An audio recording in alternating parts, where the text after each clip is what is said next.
Good afternoon, everybody.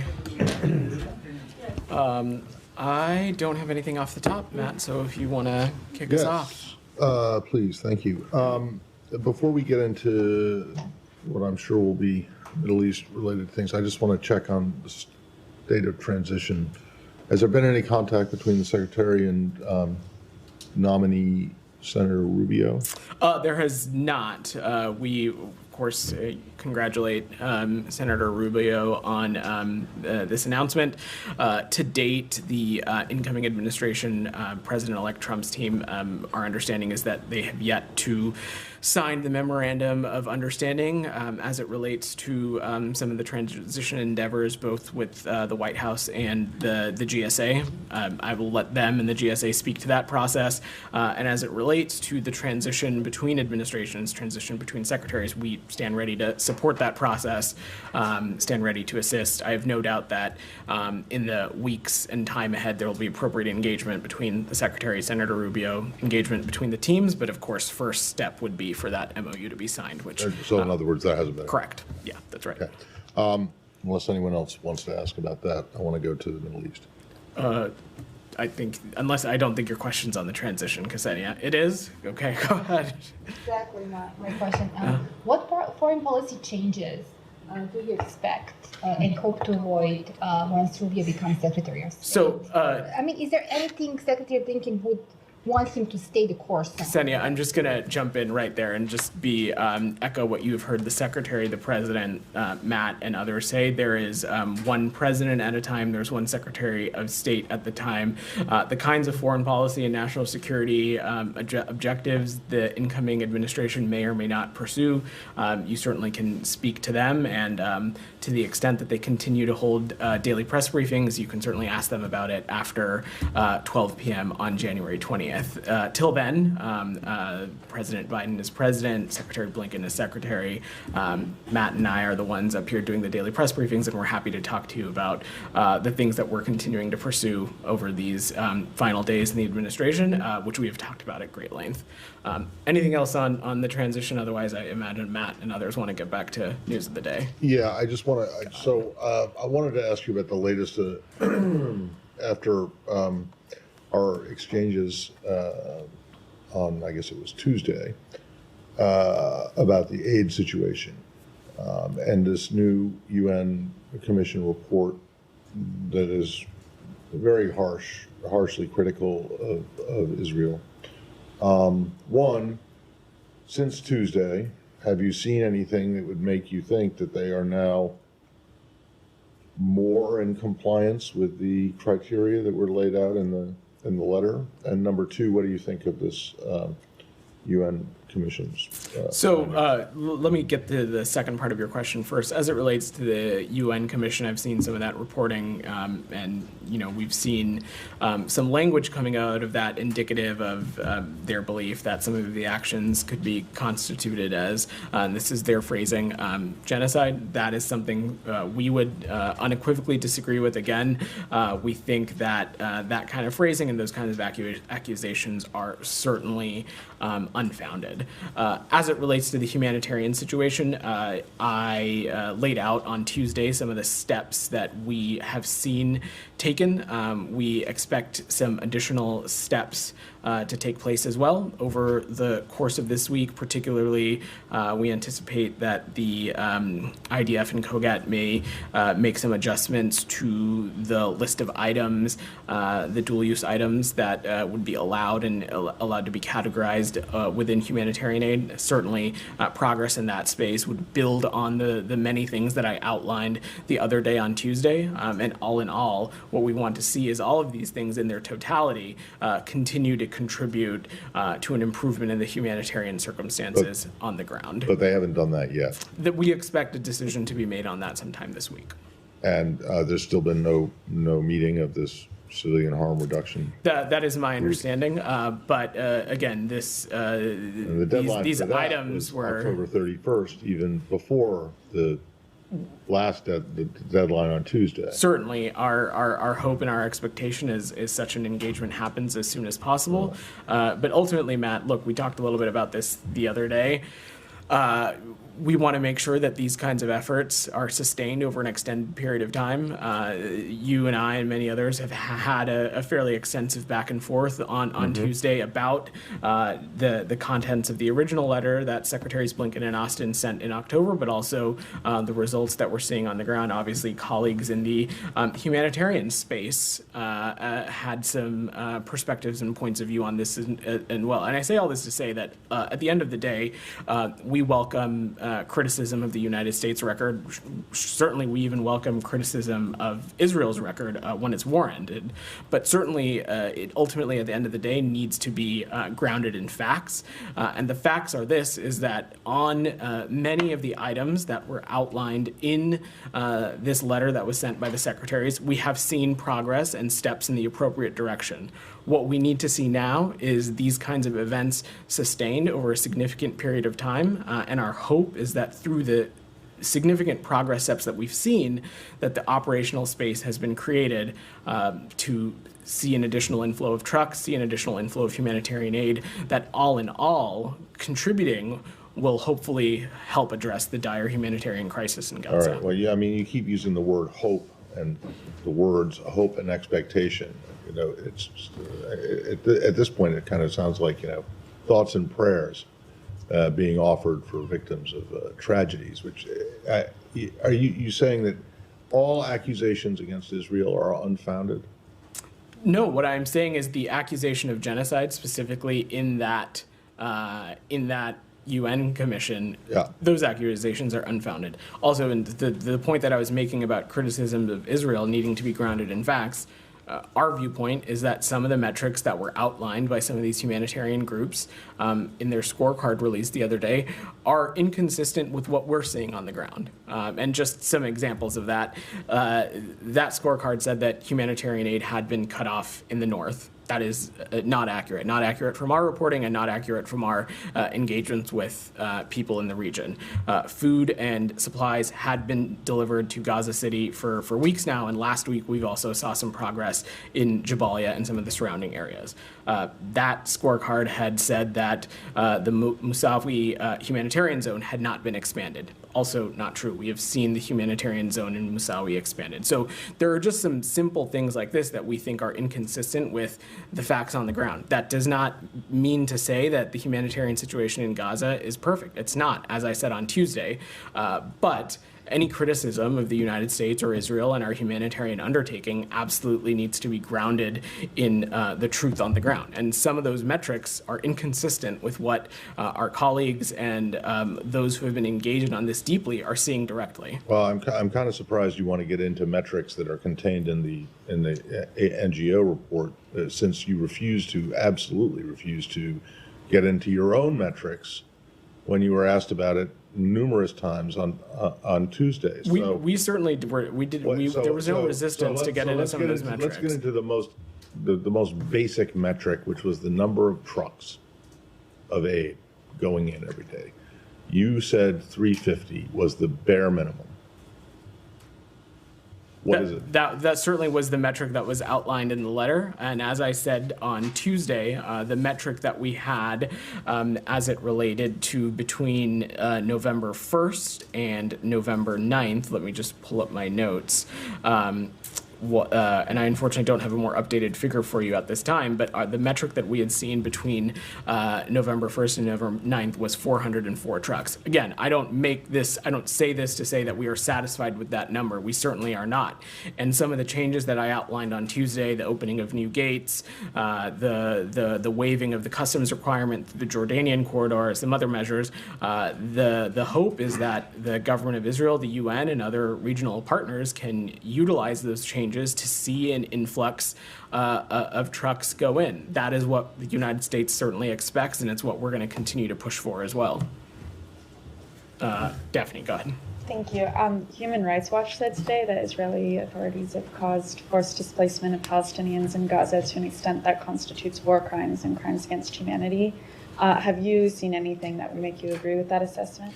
We have not. Certainly, forced displacement is something that continues to be inconsistent with the principles that Secretary Blinken laid out in Tokyo.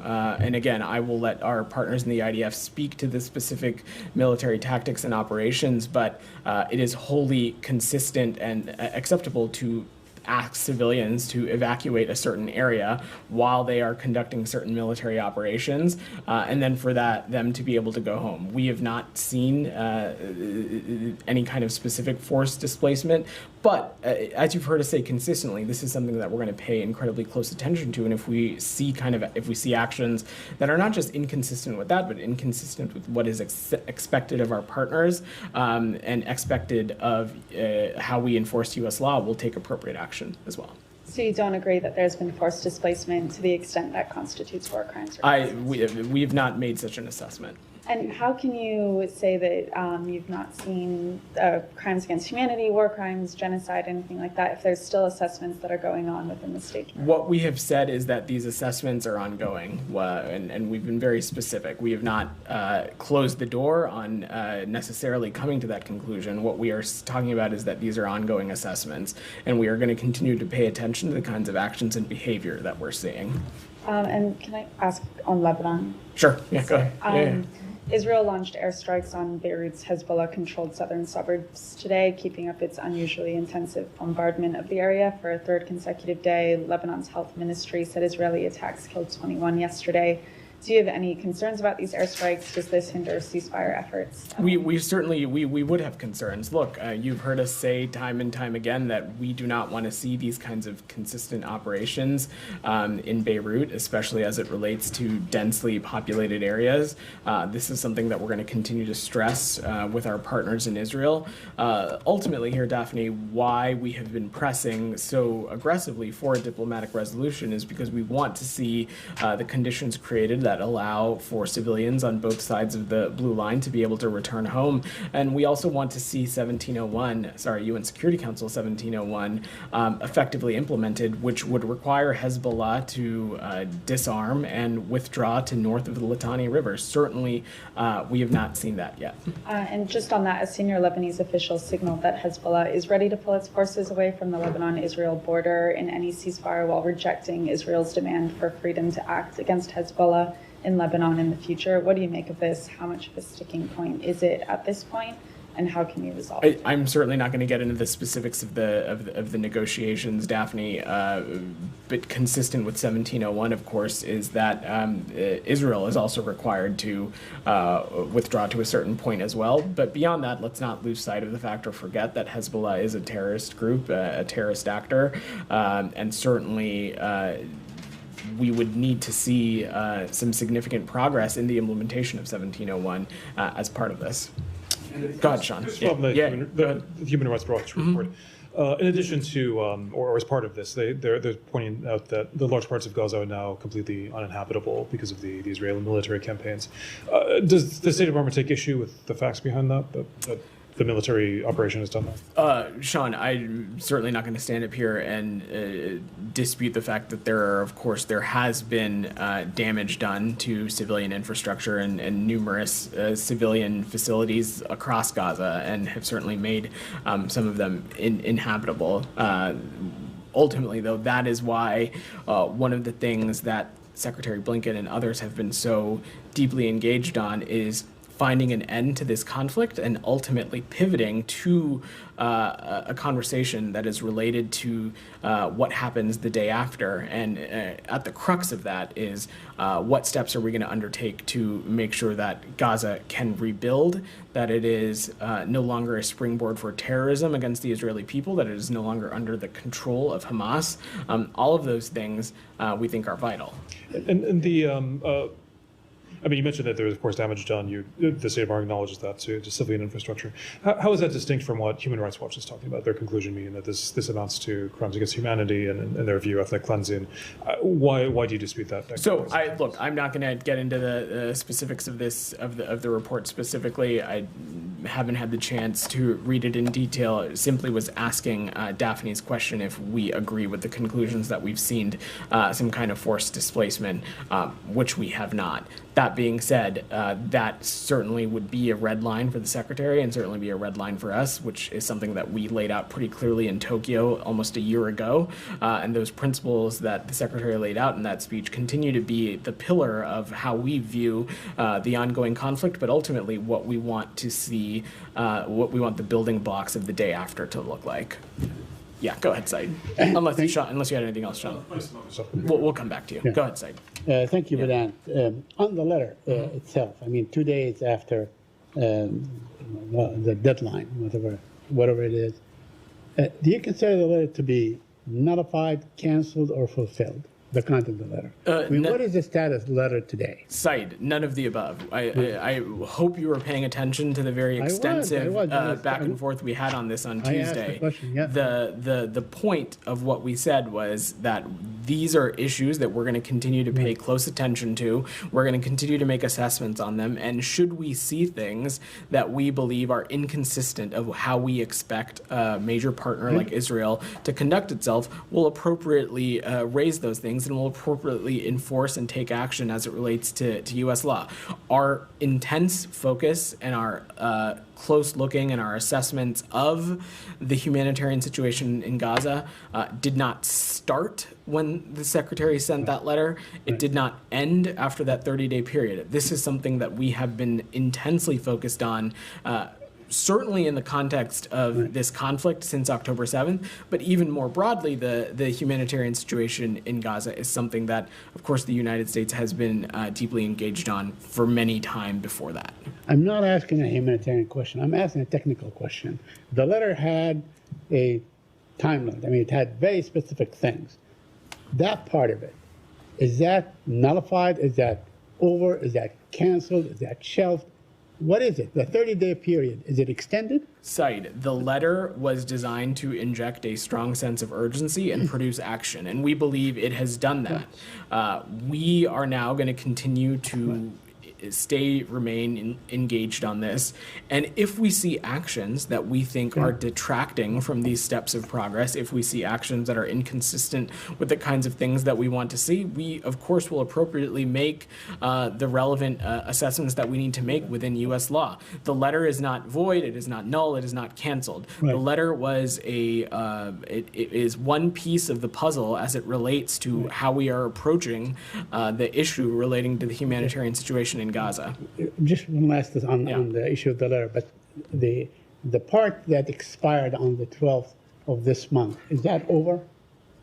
What part are you talking about, Said? It had a definite time limit. That's Said, there was so that, I mean, I understand it laid out, be renewable. It laid out. I think you were focusing a little too intensely on the letter. It laid out some specific steps that. It was the government. Let me finish. Let me finish. It laid out some specific steps that we wanted to see. It laid out some progress areas that we wanted to see. We believe that we have seen some progress in some of those areas. We're going to continue to assess and see what happens, and if we see a detraction or steps backward as it relates to that progress, we'll take appropriate action. It's as simple as that. Okay, so let me ask you about the number of trucks. You said 404 trucks entered since between November 1 and November 9. That is like 44 trucks a day. That's way below. And in talking to Matt, I will echo what I said again. That number is incredibly and deeply unsatisfactory and certainly inconsistent with the goals that we've set out. But with the changes that have been made, the operational changes, some additional border crossings, some routes that have been opened up and repaired within Gaza, some changes that have been made to the Jordanian corridor, the work that is ongoing with our partners in Egypt and our partners in Israel relating to throughput and capacity issues at Kerem Shalom. Our goal and our hope is that we will be able to reach that number, and that's what we're going to continue to press for. And you said that you disagree with the term genocide to describe what's going on in Gaza. I mean, you guys have done that time and again. Now we know that there are 44,000 dead as of now, at least what the Ministry of Health says from Gaza. The Lancet group says maybe 186,000. There are 10,000 under the rubble, presumed dead, and so on. Do you have a definition for what genocide is? Can you tell me what is the definition of the government of the United States of America in describing genocide? Said, I'm not a lawyer, so I'm not going to offer a legal definition for you. Right. What I can say, and what I'll reiterate again, is that the allegations of genocide we continue to believe are unfounded in the context of the ongoing conflict. Now, that certainly does not minimize the moral and strategic imperative and responsibility that our partners in Israel have to conduct their operations and conduct their activities with civilian protections in mind and taking every possible effort to minimize the impacts on civilians. And certainly it also calls into question Hamas's role in this, because time and time again we have found that Hamas has been resistant to this war coming to a close. They've been resistant to a ceasefire deal, a proposal. They have yet to, a number of hostages continue to remain in Gaza, including American citizens. And so certainly that is a component of this as well. But let me understand you correctly. I mean, I'm not disputing any of what you're saying. I'm saying that the government of the United States does have a definition as to what genocide is. And we've seen that It certainly does. It certainly does. Many places. I'm not a lawyer, so I don't have it. I don't have it for you. But again, what we would find those allegations to be unfounded. Okay. Can you please get us the definition of the United States government? I'm happy to. Okay. I have a couple more questions, if you allow me, and if my colleagues indulge me. I want to ask you about the West Bank. Yeah. There are growing restrictions, Israeli restrictions, that trap Palestinians, not only in Hebron, but in many other places. In fact, there are communities now that literally get locked in. I know you guys get offended at the term apartheid, but that's, when you lock people in and allow them out to go to school or work or anything like this, according to your own calendar. What do you call that? What is that? I mean, when you trap people, literally, you disallow them from, let's say, cultivating their olive trees, going to work, building their community, whatever. I mean, they are literally locked in. How do you describe that? So, Said, first of all, it is not lost on this department and this administration how vital economic activity is to the West Bank being able to be viable and certainly being able to be sustained on its own. And things like the olive harvest and other economic endeavors, no doubt, are integral to that. In specific reports, as it relates to some of what you said relating to communities and villages, we're aware of those reports and we're asking our partners in Israel for more information. We are very concerned about these kinds of reportings and certainly are concerned about what that could mean for maintaining stability in the West Bank. We're going to continue to urge Israel to take all feasible measures to protect civilian lives in the West Bank, but not just protect civilian lives, allow for what is required so basic economic functions like you described are able to go about and happen unimpeded. We also recognize that there are very real security challenges that Israel faces, and it has a legitimate right to defend its people and its territory. And finally, on UNRWA. Yeah. Now, Mr. Lezer, the director of UNRWA, said that basically it is catastrophic. I mean, the agency is facing catastrophic end or consequences. I want to ask you, because I remember this, from way back in the 90s, when Congress imposed the transfer of the embassy, for instance, to Jerusalem. The President of the United States would go, every 6 months and have actually a waiver. So why cannot the President of the United States, in his last 2 months and a half, I guess, issue an executive action that would actually do the same thing to UNRWA, that would continue aid and allow it to function and help, although there is, a congressional legislation. So, Said, I'm not going to engage in hypotheticals, and I certainly don't have any new policy or endeavor to announce. What we've stated before is that we continue to be deeply troubled by the passage of these bills in the Knesset, and we're going to continue, along with other members of the international community, to press upon the Israelis the ramifications of this bill being implemented.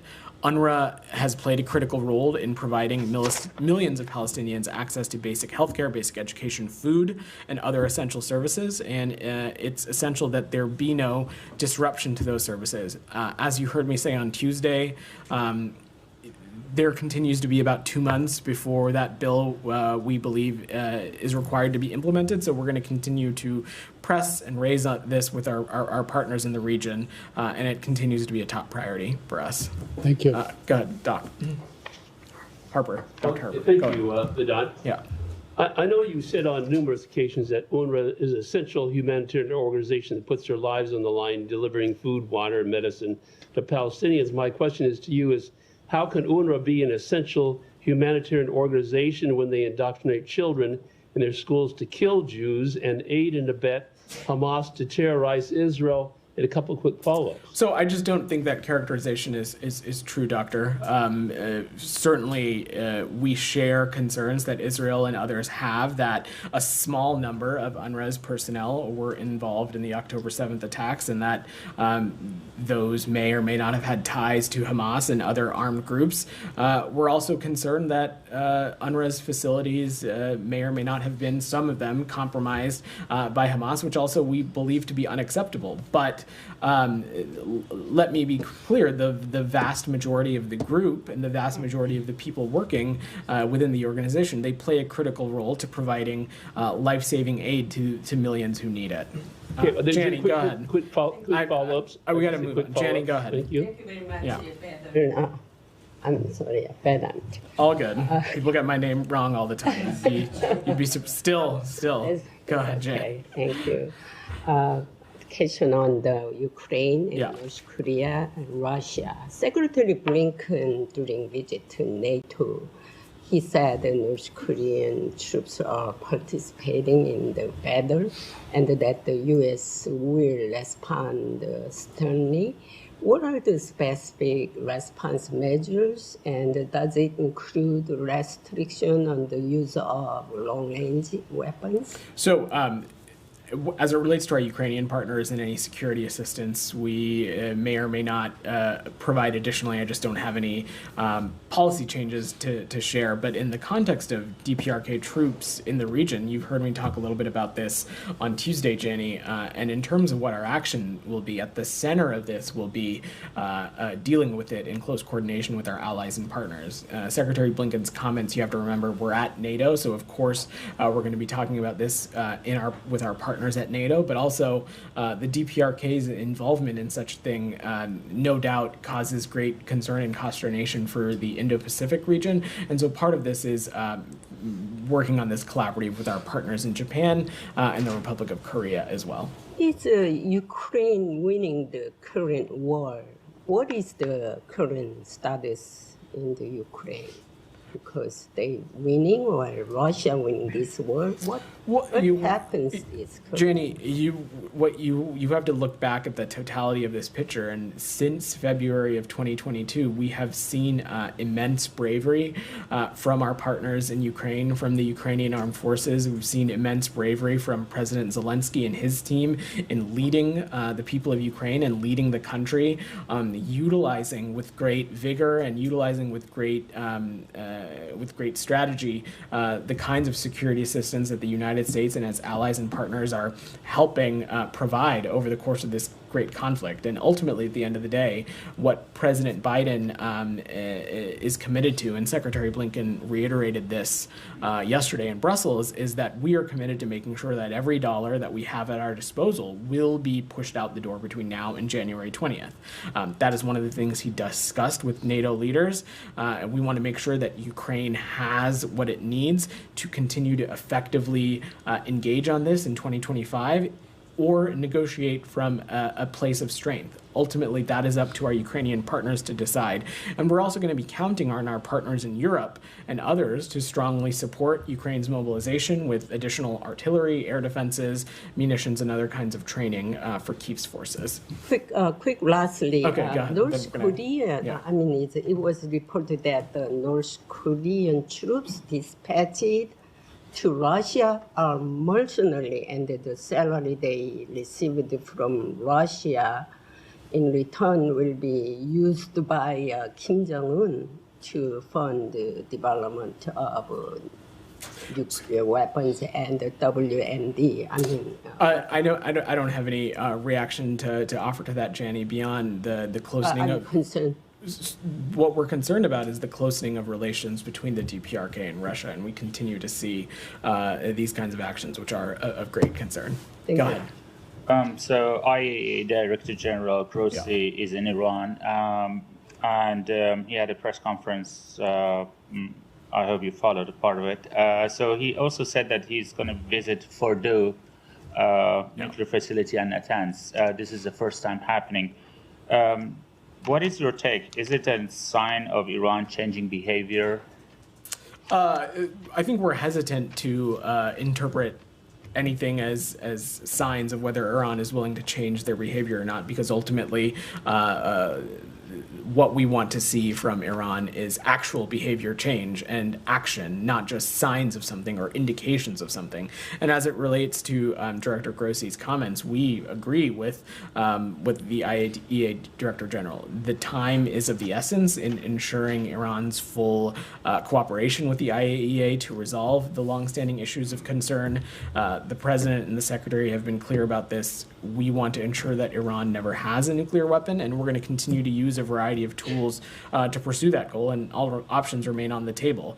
But given that we have seen Iran's escalation across the board, including its nuclear escalations, its track record of a failure to cooperate with the IAEA on longstanding issues, we think that it is appropriate that Director Grossi undertake this. So E3 also in the next week's IAEA Board of Governors are going to push for a resolution against Iran. Is the U.S. on board, given that some Iranian officials are indicating that they will reciprocate by getting out of NPT? Well, we're tightly coordinated with our E3 partners in advance of this Board of Governors meeting, and we strongly support these kinds of efforts to hold Iran accountable.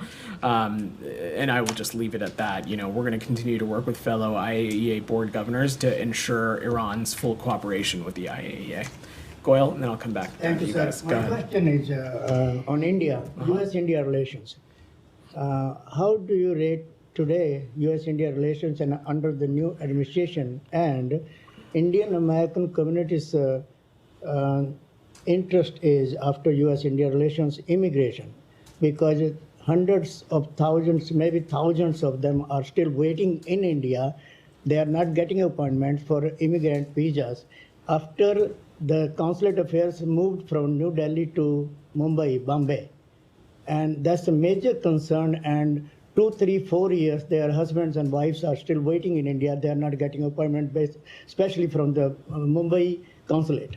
Yeah, so let me say a couple of things. First, what the incoming administration may or may not pursue as it relates to their relationship with India. I'm going to let them speak to that. I am not a spokesperson for the incoming administration. President Biden and Secretary Blinken continue to view India as a vital partner. There are a number of areas which over the course of the past 4 years, you have seen tangible ways in which we have deepened that cooperation, whether that be trade issues, whether that be security cooperation. India continues to be an important vital partner when it comes to the Indo-Pacific, when it comes to global regional stability. And we are very thankful to have been able to deepen that cooperation over President Biden's 4 years in office. And look, on the topic of immigration, certainly fully recognize how important this is to so many people around the world, whether it be visitor visas, whether it be formal legal immigration channels. This is something that we take incredibly seriously. And certainly, as it relates to the State Department's remit on this, we'll continue to work and find ways in which we can improve processes. Just a couple of weeks ago, Secretary Blinken and Secretary Gina Raimondo at the Department of Commerce talked about ways in which they have been able to streamline processes for tourist visa processing. We recognize how vital that is to the U.S. economy, and we look forward to continuing to build on that. Thank you, sir. Daphne, go ahead. Thank you. We're reporting from sources that the U.S. ambassador to Lebanon submitted a draft truce proposal to Lebanon's Speaker of Parliament today. Can you confirm this? I don't have anything to offer on that from up here beyond just saying what we continue to remain deeply engaged and focused on is wanting to see a diplomatic resolution, one that will ultimately allow civilians on both sides of the blue line to be able to return home. And has Israel given its okay on this proposal? Again, I just don't have anything to offer as it relates to this proposal. Go ahead, Sean. Sure. Could I ask about COP29? Sure. Sort of a plot twist in climate negotiations. President Aliyev was attacking the Dutch and the French over their foreign policy. This caused a bit of a ruckus there. Does the U.S. have anything to say about this, about how this affects negotiations going forward? So the specific engagement you might be describing, I'm not fully familiar with, but what I can say is that we do have a robust delegation at COP29 led by Senior Advisor John Podesta. That team is working to mobilize issues surrounding climate finance and building on vulnerable communities' resilience to climate impacts. There's a lot of important work that's been done over the 4 years under President Biden that we think that we can continue to build on in the time ahead, and so that's what we're focused on. As it relates to this specific kerfuffle, as you described it, I'll have to check and we'll get back to you to see if we have anything else to offer. Sure, and an obvious question, I know you can't speak for the incoming administration, but climate, to put it mildly, is one issue where there's a lot of disagreement between the Biden administration and what we expect from the Trump administration. How can the U.S. negotiate? And I realize that Podesta has spoken himself, but from the State Department's perspective, how can the U.S. engage in this meaningfully when everything could be torn up? Well, I think, Sean, what you have to, there's 2 points here. First, U.S. climate leadership over the past 4 years has delivered some clear results. It has created more than 300,000 clean energy jobs. We've seen more than 450 billion new private sector clean energy investments. It is a tool that we think is helping hardworking families save on money, on energy, on transportation costs. The other thing, Sean, is something that people don't think about, is that when addressing things like the climate crisis, when you are investing in tackling that challenge, there is a physicality to it. When whether it be in the United States or whether that be in countries around the world, when countries invest in clean energy sources, when countries invest in alternative fuel sources and things like that, there's a physicality to that infrastructure that is hard to just undo with the wave of the pen. So again, I cannot predict or preview what a future administration may or may not do, but the EV chargers and offshore wind infrastructure and things like that we have seen built up under this administration, not just in the United States, but in areas around the world, there's a physicality to that. And we know that that is going to persist and continue, and that is going to continue to play a role in addressing the climate crisis. Go ahead. Yeah. 25 people were killed and many others injured in a bomb blast at a railway station in Pakistan, Balochistan province. A terrorist organization, BLA, claimed responsibility targeting military officers. So what are your thoughts on the recent surge in deadly terrorist attacks in Pakistan? So, firstly, we strongly condemned the BLA Majid Brigade's November 9th bombing at a railway station, and we extend our deepest condolences to the victims and their families. We have a shared interest in combating these kinds of threats with Pakistan. We have a shared commitment to regional security. The U.S. itself has designated the BLA as a specially designated global terrorist organization. We did that back in 2019, and at the end of the day, we're going to continue to stand shoulder to shoulder with Pakistan in its fight against terrorism and violent extremism. The day after Donald Trump won the elections, Afghanistan Taliban offered congratulations to the American people for not handing leadership of their great country to a woman. Taliban leaders expressed optimism that Trump election would enable a new chapter in the history of U.S.-Taliban relations. What is your response on this? Well, I can't imagine that the Taliban are experts when it comes to leadership under a woman or not. Look, I'm not going to preview. It's not for me to speak to what an incoming administration chooses to pursue or not pursue as it relates to Afghanistan policy.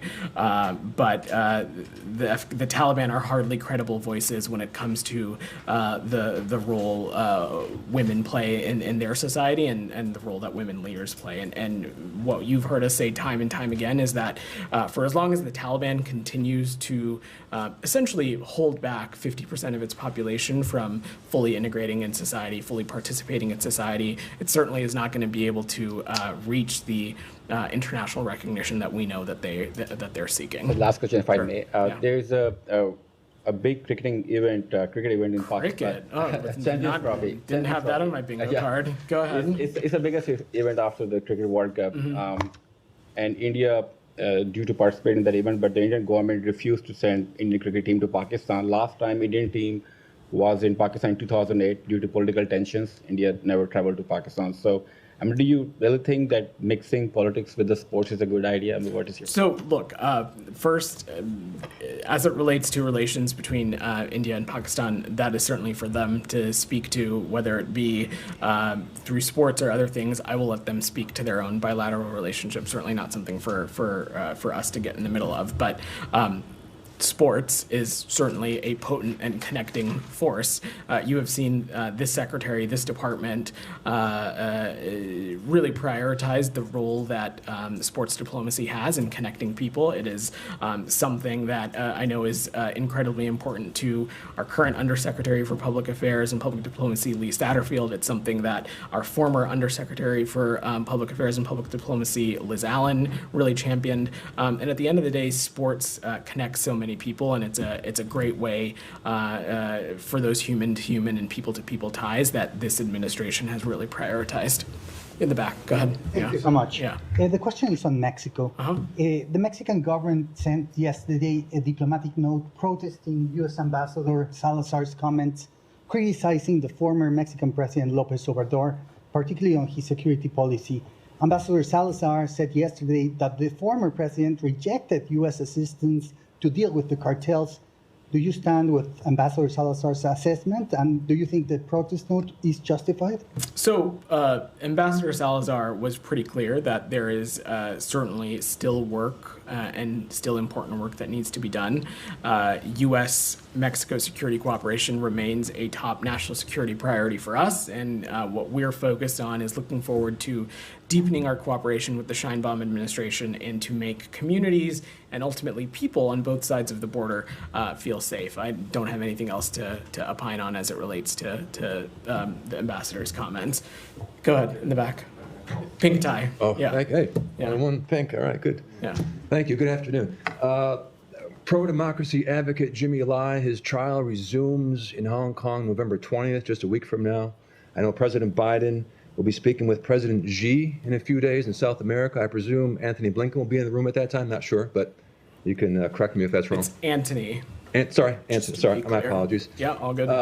But the question simply, will the issue of Jimmy Lai, will President Biden and Antony demand China and President Xi release Jimmy Lai? So in every engagement that Secretary Blinken and President Biden have had with Chinese counterparts, whether it be President Xi or the Secretary's own engagements with Director Wang Yi, certainly human rights and the treatment of political dissident voices have been part of those conversations. I'm not going to preview or get ahead of what may or may not be at the agenda at APEC.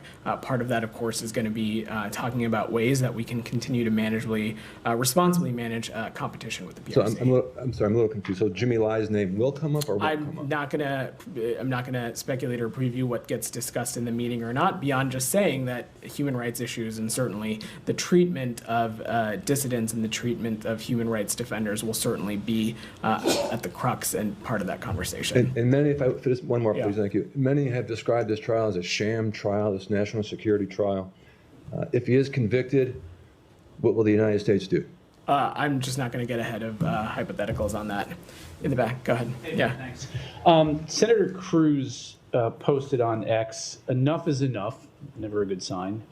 Any State Department employee who had attended a therapy session because President Trump won should be fired on day one. Our diplomacy is too important to be left to children. Do you have a response to that? Wow, a couple things. So, first, I would hope that the senator is not implying that